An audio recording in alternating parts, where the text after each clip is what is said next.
कहते हैं बीवी से गैर फितरी काम करना कैसा है, इससे तलाक होती है?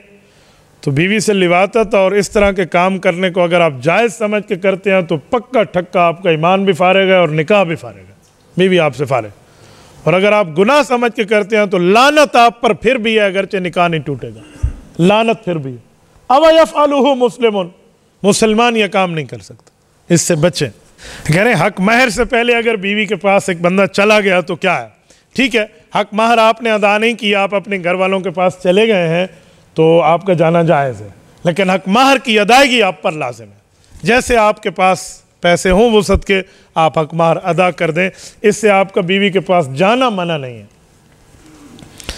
बीवी को दूसरी शादी पर राज़ी किस तरह करें, उसके हुकूक और वजाहत। बड़ा औखा ये बड़ा मुश्किल काम है भाई।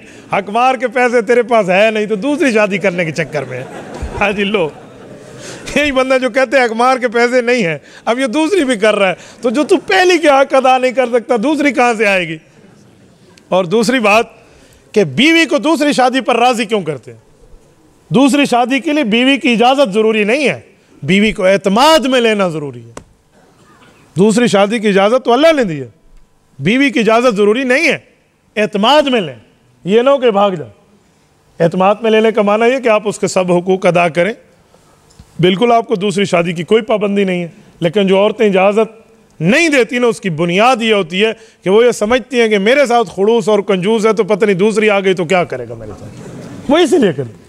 मैं तो उन शोहरों पे हैरान हूँ जो बीवी से घर में झाड़ू लगवाते हैं, कपड़े धुलवाते हैं, खिदमत करवाते हैं, जूती पॉलिश करवाते हैं, कपड़े इस्त्री करवाते हैं, लेकिन उसको खर्च नहीं देते।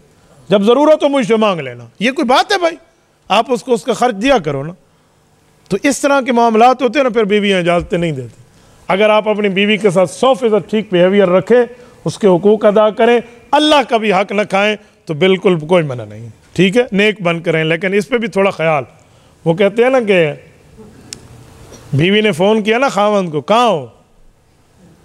तो खावंद ने कहा बेगम मैं नेक आदमी हूँ, मैं कोई हराम काम नहीं करता, तो मेरे ऊपर एतमाद कर। उसने कहा सूफी साहब मैं तुम्हें जानती हूँ, मुझे तेरे हराम काम का ख़तरा नहीं है, तू कहीं और हलाल न कर ले, मुझे इसका मसला है तेरे ऊपर।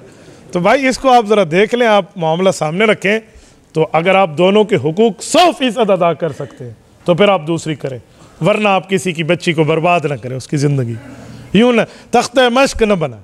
क्यों हदीस पाक में बंदे ने बीवी के एक के हक दिए एक के हक न दिए, कल क़यामत में अल्लाह के दरबार में आएगा, उसकी एक साइड को फाले जो चुका होगा, तो ये हाल होगा, इसलिए इससे बच जाए।